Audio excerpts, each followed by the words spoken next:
Avant toute chose, la météo et le retour du soleil, c'est une bonne nouvelle. On annonce une belle journée et dégagée du ciel bleu, pas de nuages ou presque.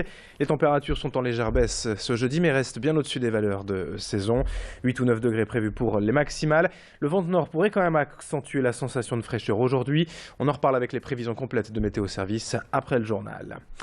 Dans l'actualité, on revient donc sur cette nouvelle journée de grève et de manifestation hier à Lille, avec d'abord les employés de la DIR qui ont bloqué une partie du périphérique Est dans la matinée, entraînant de sérieux bouchons hier matin. 150 agents étaient mobilisés pour réclamer plus de moyens et dénoncer les négociations avec leur direction, entamées il y a déjà 5 ans et sans réelles avancées.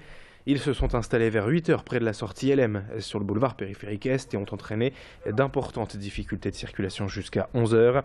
Dans l'après-midi, ce sont ensuite les agriculteurs qui ont pris le relais en manifestant dans le centre de Lille. Plusieurs dizaines de tracteurs se sont rendus, vous le voyez, devant la préfecture, place de la République. Comme souvent, les éleveurs et producteurs de la région dénoncent la situation catastrophique de leur filière aujourd'hui. Des prix de vente trop bas et des charges importantes. Ils réclament surtout la tenue des engagements du plan d'urgence et la mise en place d'outils de régulation des marchés. On va écouter tout de suite ces manifestants hier à Lille avec les agents de la DIR qui sont motivés. Vous allez le voir au micro de Xavier Silly et de Céline Huret. Si jamais on prévient les usagers, ça revient aux oreilles de la direction.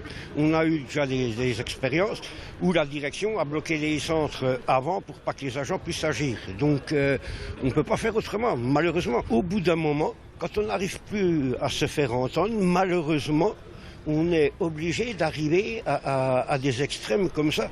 Ça ne nous amuse pas d'embêter les usagers, mais ça a été un des seuls moyens pour qu'on arrive à être reçu. Autre image dans l'actualité, vous l'avez peut-être vu en passant hier sur la 22, le chargement d'un tracteur s'est déversé sur l'autoroute en début d'après-midi en direction de Gand. Le chargement de paille a pris feu sur la route, entraînant d'importants ralentissements le temps que les pompiers interviennent.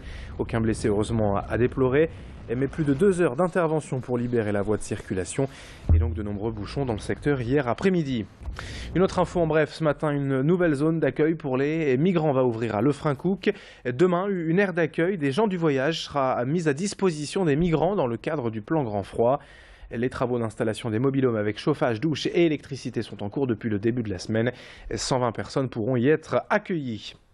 Je vous le disais en titre, l'actualité politique est également dans ce journal avec la toute première séance du Conseil régional. Ce jeudi, la séance plénière, un rendez-vous majeur pour l'Assemblée depuis l'élection de la mi-décembre, mais pour les élus d'opposition Front National, cette première est pour le moment mal vécue. Philippe Emery, le président du groupe FN, a souhaité rencontrer Xavier Bertrand, le président de l'Assemblée, afin, selon lui, d'échanger sur la teneur du nouveau mandat. Mais cet entretien lui a été refusé, alors que Pierre de Saint-Ignon, le candidat socialiste, a lui pu en bénéficier d'un entretien, selon Philippe Emery. Autre point de discorde, les moyens attribués aux élus. Pour le président du groupe Front National, les parts devraient être réparties de façon équitable, mais Xavier Bertrand aurait préféré, selon le FN, attribuer les subventions au prorata du nombre d'élus par groupe. Une discrimination que dénonce Philippe Emery au micro de Xavier Silly. Ici, il y a un groupe d'opposition, donc l'opposition régionale représentée par le groupe Front National que je préside. Bien, nous rencontrons l'opposition, on rencontre l'exécutif et voit avec l'exécutif quelle sera la tonalité du mandat, comment on va travailler, enfin un certain nombre, je dirais, de considérations et de détails pratiques.